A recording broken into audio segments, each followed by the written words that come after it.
L'Assemblée va maintenant entendre la déclaration de Son Excellence Lionel Zinsou, Premier ministre chargé du développement économique, de l'évaluation des politiques publiques et de promotion de la bonne gouvernance de la République du Bénin. Je prie le protocole de bien vouloir accompagner Son Excellence.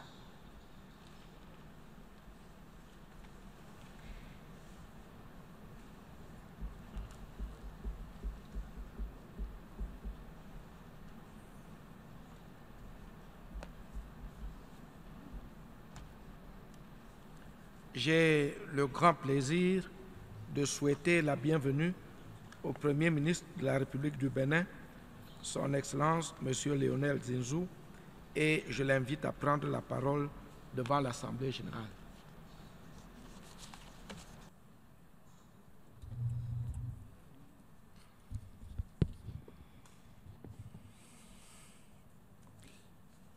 Excellences, Monsieur le Président de l'Assemblée générale, Excellences, Mesdames et Messieurs les chefs d'État et de gouvernement, Mesdames et Messieurs les chefs de délégation, Mesdames et Messieurs, l'Organisation des Nations Unies célèbre cette année ses 70 ans et pour cet anniversaire, nous nous félicitons de son exhortation « Une ONU plus forte pour un monde meilleur ». Cette célébration est l'occasion de se féliciter, mais aussi de procéder à une évaluation de toutes les avancées réalisées dans la promotion des principes fondamentaux de la Charte. Les objectifs, les idéaux de l'organisation, ils sont aujourd'hui confrontés à un monde globalisé, souvent dangereux, qui traverse une période mouvementée de son histoire. Nous sommes dans un monde multipolaire. Le changement climatique est devenu concret dans ses conséquences néfastes, notamment sur les pays les moins avancés. Heureusement, il y a des opinions publiques, des peuples qui ont des aspirations à un avenir prospère et durable et qui savent les faire valoir. Je voudrais féliciter le président de l'Assemblée générale parce que ses qualités personnelles et le pays dont il est un dirigeant important, le Danemark, toujours très présent aux côtés de pays comme les nôtres, sont d'excellents ambassadeurs de l'Organisation des Nations Unies et de la volonté de la communauté internationale d'être solidaire. Je voudrais aussi rendre hommage au président sortant de l'Assemblée générale, Son Excellence M. Sam Kutesa du pays frère de l'Ouganda. Ses qualités personnelles ont permis de réaliser des progrès indéniables et des consensus forts sur des dossiers importants et je voudrais l'associer à notre hommage au président de la présente session. Évidemment, sur la paix, la sécurité et les droits de l'homme, les thèmes de cette Assemblée générale des 70 ans, nous sommes sûrs que des progrès considérables ont été accomplis, mais qu'il y a encore moyen d'aller plus loin. Et c'est de cela dont nous voudrions parler. Car oui, notre monde a fait des progrès considérables, mais il y a la menace du terrorisme qui a été si éloquemment présente à cette tribune.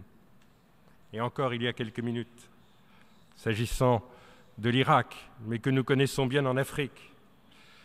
Il y a une instabilité financière qui reste forte. Il y a évidemment des crises dont l'Afrique est souvent le témoin ou le théâtre, sur l'alimentation et l'énergie. Il y a le chômage massif des jeunes qui touche les pays et les plus vieux et les plus jeunes. Il y a les pandémies, cette autre mondialisation d'aujourd'hui. Il y a ce que nous ressentons comme un état côtier, la remontée du niveau des mers, l'érosion côtière. Évidemment, nous avons tous ces défis. Mais le système des Nations Unies est en première ligne et nous sommes fiers et confiants dans son action. Et puis il y a des problèmes qui plongent profond dans chacun de nos pays et qui concernent la bonne gouvernance. Parfois, elle oppose de sérieuses entraves aux politiques de développement et aux bonnes réponses contre les défis d'aujourd'hui. Et forcément, il faut en traiter. L'Afrique, dans le plan d'action d'Addis Abeba, a dégagé de nouvelles possibilités de coopération dans la lutte contre la grande corruption internationale qui nous frappe fortement, l'évasion fiscale massive, les flux financiers illicites. Cette lutte contre ce type de corruption demande une entraide judiciaire coordonnée. Il faut juguler ses effets néfastes et puissants. C'est un obstacle à la croissance, c'est un obstacle à l'investissement. Il faut empêcher les auteurs des délits et des crimes économiques et financiers internationaux de se replier dans les sanctuaires que sont les paradis fiscaux. Nous nous félicitons que le système des Nations Unies, travaillant avec le G20, avec l'OCDE, concourt avec désormais le plein engagement de l'Union africaine à lutter contre ce type de corruption. Mais nous ne méconnaissons pas dans chacun de nos pays que la corruption sur le plan domestique est aussi un frein très important. Le Bénin a décidé de s'y attacher et attaquer avec des moyens institutionnels en créant, par une loi de 2011, une efficace autorité nationale de lutte contre la corruption et en 2015, un bureau d'audit général destiné à améliorer les pratiques de nos administrations. Le Bénin, avec l'aide des partenaires techniques et financiers et l'aide du système des Nations Unies, très vigilante, très efficace, veille à ce que la justice trouve de nouveaux et meilleurs moyens et qu'on puisse poursuivre et éradiquer l'impunité qui s'attache souvent à la corruption dans le champ domestique. Et ce, jusque dans les institutions de la République elle-même. Si nous élargissons le champ, Monsieur le Président, de l'ONU qui nous accompagne sur tous ces sujets, nous attendons évidemment qu'elle soit toujours plus efficace pour la résolution des conflits. Aucun État, aussi puissant soit-il, ne peut être seul devant la résolution des conflits ou leur prévention. Si nous prenons là encore l'exemple de notre continent, la question sécuritaire est partout présente. Elle est un obstacle sérieux au développement des pays qui subissent ces conflits. Souvent, elle est le reflet dans nos frontières, sur notre territoire, de conflits qui sont en réalité transfrontières. Ils sont souvent liés à l'intégrisme religieux, à toutes les formes de terrorisme, au trafic des êtres humains, au trafic de la drogue, à la piraterie maritime. L'Afrique connaît ces problèmes. L'Afrique s'organise et elle a besoin du monde. L'aide reste requise. L'aide à la sécurité est une composante absolument fondamentale et première de l'aide au développement. Notre pays milite pour cette approche holistique qui est à la fois politique, économique, juridique, diplomatique dans la coopération entre les États. Et nous trouvons que cette aide progresse fortement, et notamment entre pays africains ou entre l'Afrique et les autres continents, avec le système des Nations Unies comme garant et comme acteur. Mais de la même façon, nous voulons être solidaires et nous voulons aussi être acteurs. Et de plus en plus, vous l'avez observé au cours des dernières années, l'Afrique est un acteur fondamental de la prévention et de la résolution des conflits. Je dois excuser aujourd'hui l'absence à cette Assemblée générale, parce qu'il a dû la quitter il y a quelques heures, du président de la République du Bénin, le docteur Thomas Boni-Yayi, appelé par sa fonction de médiateur au titre de la CEDEAO à finir d'apaiser le conflit intérieur au Burkina Faso et d'accompagner le peuple du Burkina Faso dans la résolution de son problème interne.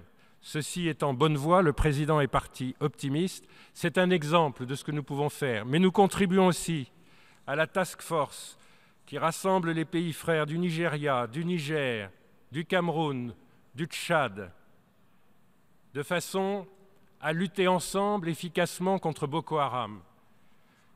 800 soldats de la République du Bénin seront présents aux côtés des forces frères et sœurs, 800 soldats formés très souvent à l'action et à l'intervention dans le cadre des opérations de maintien de la paix du système des Nations Unies.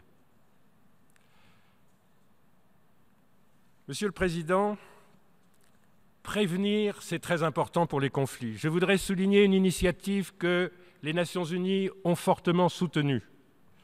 Nous avons réuni à Cotonou, du 26 au 28 mai 2015, un symposium sur l'éducation à la paix et au dialogue interreligieux. Nous avons la chance, comme nation, d'être une nation où coexistent pacifiquement et de façon très constructive pour le développement nos religions de tradition et les religions du livre, toutes ensemble. Ce symposium a abouti à l'adoption d'un manifeste qui propose des voies à suivre pour créer cette harmonie, ce vouloir vivre ensemble, qui est un élément fondamental de la prévention de conflits futurs, de menaces futures. Et je voudrais ici à la fois remercier les Nations Unies de leur soutien et appeler la communauté internationale à s'inspirer et, au fond, à nous accompagner dans les suites de cette réflexion sur le dialogue interreligieux qui a pris cette racine en terre africaine. Monsieur le Président de la République du Bénin a été l'animateur du bureau des pays les moins avancés de leur coordination avec les services du secrétariat général et je veux ici remercier l'organisation et spécialement son secrétaire général. De cette façon, nous avons pu faire progresser la situation des pays les moins avancés. Là encore, c'est fondamental de voir que dans l'adoption historique des objectifs de développement durable, nos pays, les pays les moins avancés, ont reçu un certain nombre d'engagements qui sont très forts en termes de développement économique spécialement dédiés à leur cas. Monsieur le Président, en matière d'évolution de l'Organisation des Nations Unies, je voudrais dire que le Bénin est très attaché à deux choses fortes. Qu'il y ait de plus en plus de coopération avec les institutions africaines. Lorsque le président de la République du Bénin assumait la présidence de l'Union africaine en 2012, nous avons vu combien, dans la situation du Mali, une parfaite coordination entre les Nations Unies et l'Union africaine, avec l'aide de la CEDEAO, a abouti à des résultats favorables en termes de stabilisation et en termes de maîtrise d'une situation éminemment dangereuse. Institutionnaliser ces relations entre le Conseil de paix et de sécurité de l'Union africaine et le Conseil de sécurité des Nations unies est évidemment un objectif que nous souhaitons voir poursuivi efficacement. Et s'agissant du Conseil de sécurité des Nations unies, nous partageons évidemment la position africaine qui souhaite réparer la situation historique où l'Afrique n'est pas représentée ni parmi les membres permanents, ni toujours nécessairement au Conseil de sécurité. C'est difficile de laisser plus d'1 milliard d'hommes qui seront 2 milliards dans une génération en dehors du Conseil de sécurité si on veut qu'il soit efficace. C'est difficile de rester attaché à des privilèges qui datent de 1945, il faut que les forces qui s'opposent à une représentation équitable des États membres au sein du Conseil de sécurité utilisent le fait que nous sommes entrés dans la 71e année pour véritablement moderniser le Conseil de sécurité. On sera plus efficace devant les grands problèmes politiques contemporains.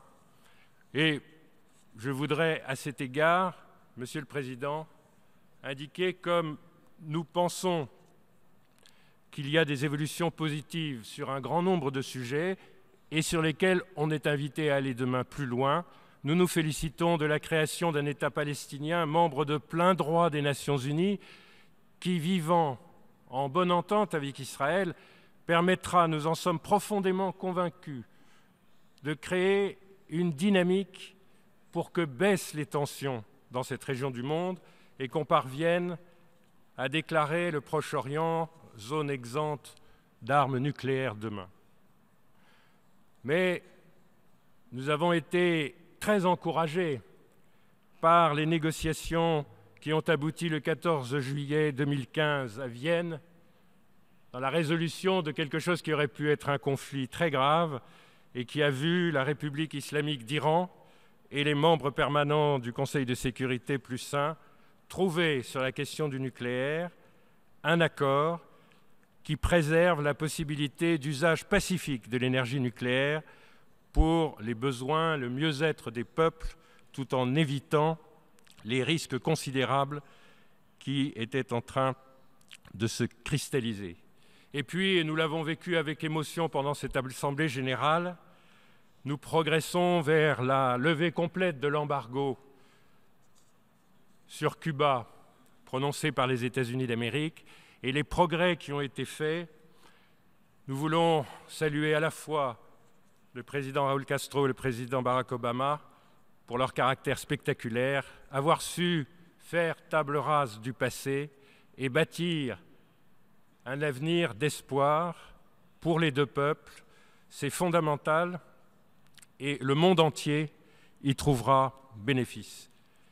Mais je voudrais, Monsieur le Président, conclure en revenant à la bonne gouvernance et à la lutte contre la corruption.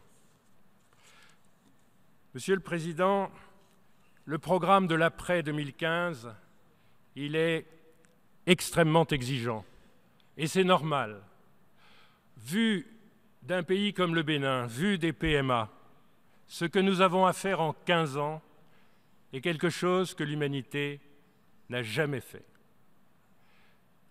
Nous serons 500 millions d'habitants en plus dans 15 ans en Afrique, avec tout ce que cela signifie en matière d'équilibre de nos écosystèmes, en matière d'équilibre social, en matière de besoins d'éducation, en matière de besoins d'infrastructures, en matière d'urbanisation. Ce que nous avons à faire, personne ne l'a jamais fait, et les objectifs que nous nous proposons, personne jamais ne se les était proposés. C'est une avancée considérable et le succès des OMD dans de nombreux pays et dans le nôtre, tout le peuple a fait en sorte que sur 5 au moins, nous ayons des progrès décisifs et nous passons maintenant le relais de la coordination des PMA au Bangladesh qui a atteint tous les objectifs. Cet élan extraordinaire, il donne un peu de vertige parce qu'il est maintenant confronté à quelque chose qui est encore plus exigeant. Nous aurons besoin de toute l'aide de la communauté internationale, mais nous aurons besoin de nous-mêmes, de nos propres forces, de la meilleure gouvernance possible.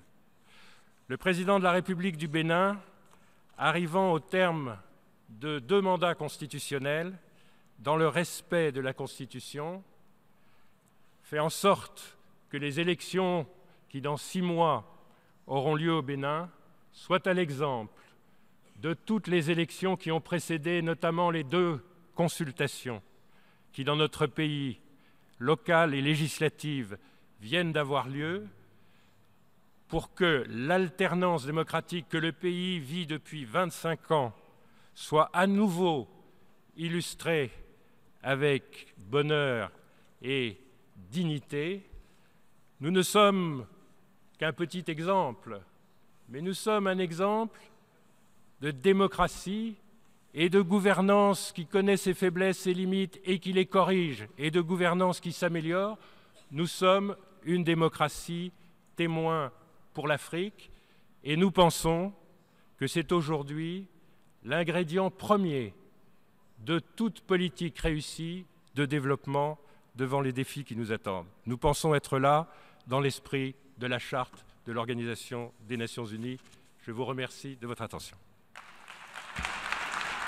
Au nom de l'Assemblée générale, je tiens à remercier le Premier ministre de la République du Bénin de la déclaration qu'il vient de prononcer et je prie le protocole de bien vouloir accompagner son Excellence.